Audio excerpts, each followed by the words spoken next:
नमस्कार, चलिए जानते हैं आज के देश और दुनिया की सिलेक्टेड काम की और महत्वपूर्ण 50 बड़ी खबरों को सिर्फ 10 मिनट में। लेकिन इससे पहले अगर आपने इस वीडियो को लाइक नहीं किया है तो लाइक कर दीजिए।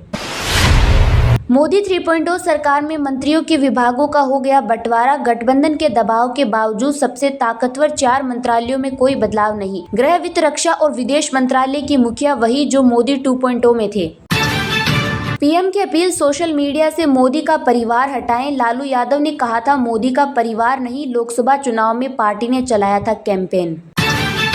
ओडिशा के सीएम होंगे मोहन चरण मांझी, क्योंझर से 4 बार के हैं विधायक। कनक वर्धन सिंह देव और प्रभाती परिदा होंगे डिप्टी सीएम। भाजपा ने गृह, रक्षा समेत टॉप 10 मंत्रालय अपने पास रखे। सहयोगियों में टीडीपी को एविएशन, जेडीयू को डेयरी, जेडीएस को हैवी इंडस्ट्रीज देकर साधा। चंद्रबाबू नायडू एनडीए विधायक दल के नेता चुने गए। आंध्र प्रदेश गवर्नर से मिलकर सरकार बनाने का दावा पेश किया। सुबह 11:30 बजे शपथ। ओम बिरला फिर लोकसभा स्पीकर बन सकते हैं। टीडीपी चीफ चंद्रबाबू की पत्नी की बहन पुरंदेश्वरी के डिप्टी स्पीकर बनने के आसार। 15 फेक अकाउंट, फर्जी साइन और 94 करोड़ गायब। एक सुसाइड से खुला स्कैम, बैंक अधिकारी से लेकर सरकारी बाबू तक शामिल।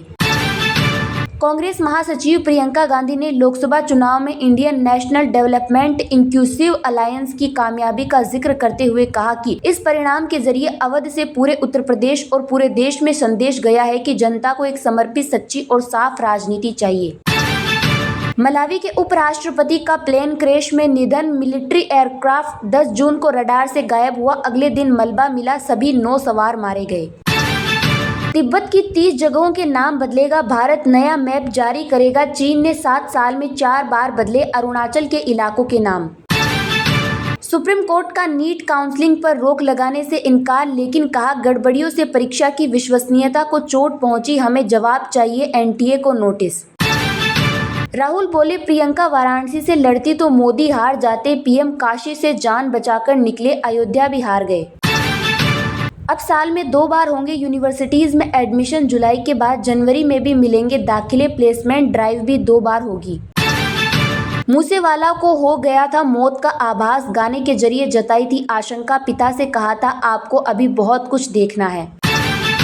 कांग्रेस नेता राहुल गांधी ने परिवारवाद को लेकर एनडीए सरकार पर साधा निशाना। कहा पीढ़ियों के संघर्ष, सेवा और बलिदान की परंपरा को परिवारवाद कहने वाले अपने सरकारी परिवार को बांट रहे हैं सत्ता की वसीयत।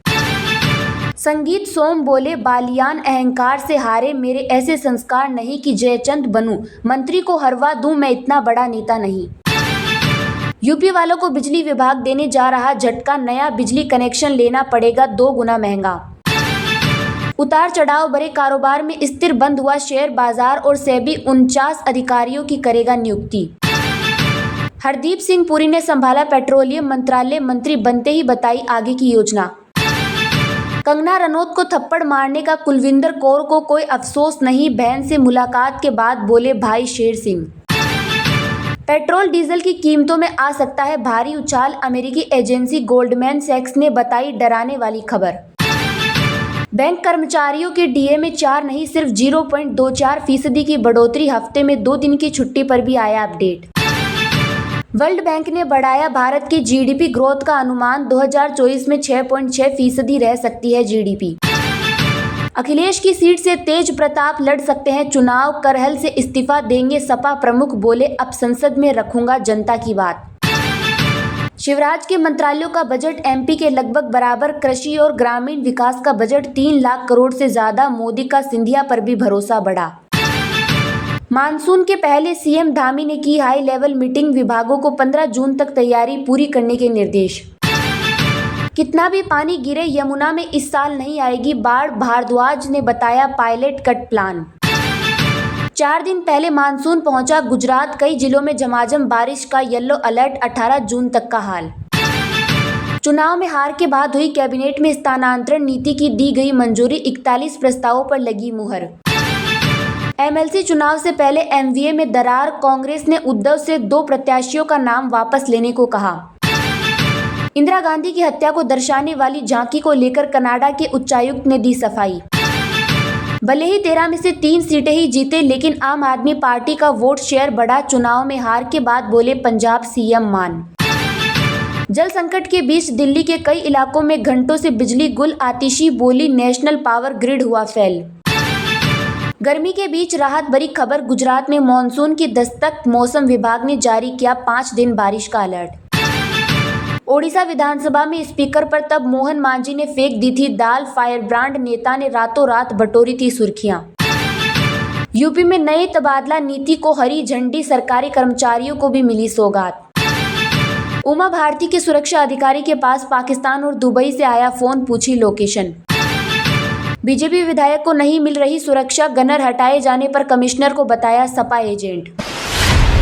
मोदी 3.0 सरकार में मंत्रियों के विभागों का हो गया बंटवारा, गठबंधन के दबाव के बावजूद सबसे ताकतवर 4 मंत्रालयों में कोई बदलाव नहीं। गृह, वित्त, रक्षा और विदेश मंत्रालय की मुखिया वही जो मोदी 2.0 में थे। प्रधानमंत्री नरेंद्र मोदी समेत ये चारों कैबिनेट की सुरक्षा समिति के हिस्से होते हैं जो सरकार के सभी बड़े फैसले करती है।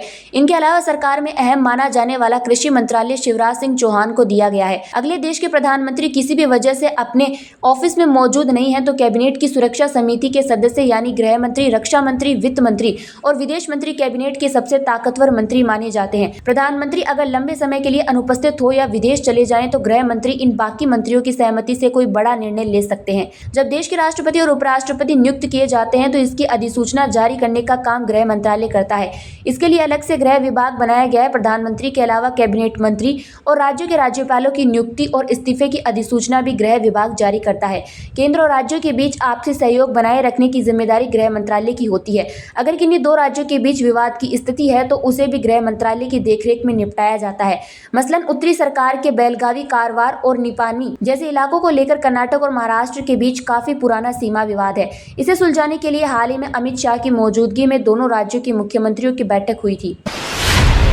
कांग्रेस महासचिव प्रियंका गांधी ने लोकसभा चुनाव में Indian national development inclusive alliance की कामयाबी का जिक्र करते हुए कहा कि इस परिणाम के जरिए अवध से पूरे उत्तर प्रदेश और पूरे देश में संदेश गया कि जनता को एक समर्पित, सच्ची और साफ राजनीति चाहिए।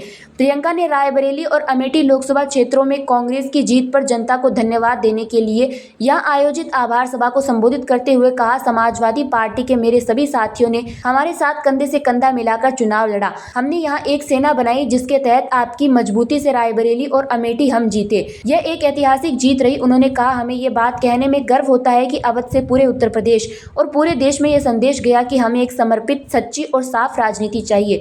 पूरा देश आपकी तरफ देख रहा है। उन्होंने जनता से वादा करते हुए कहा, जितनी श्रद्धा, जितनी निष्ठा आपने हमें दिखाई है उससे दोगुनी श्रद्धा, उससे दोगुनी निष्ठा के साथ हम सब आपके लिए काम करेंगे, अगले 5 सालों के लिए और हमेशा के लिए। प्रियंका ने कार्यकर्ताओं का धन्यवाद देते हुए कहा, आपने कठिन से कठिन परिस्थितियों में लड़ाई लड़ी। पहली बार चुनाव संचालन में किशोरी लाल शर्मा जी नहीं थे। वे अपना चुनाव अमेठी से लड़ रहे थे, लेकिन उनके साथियों ने कमान संभाली और हमें उनकी कमी महसूस नहीं हुई। आप सबने पूरी मेहनत से दिन रात काम किया। आप सबका बहुत बहुत धन्यवाद।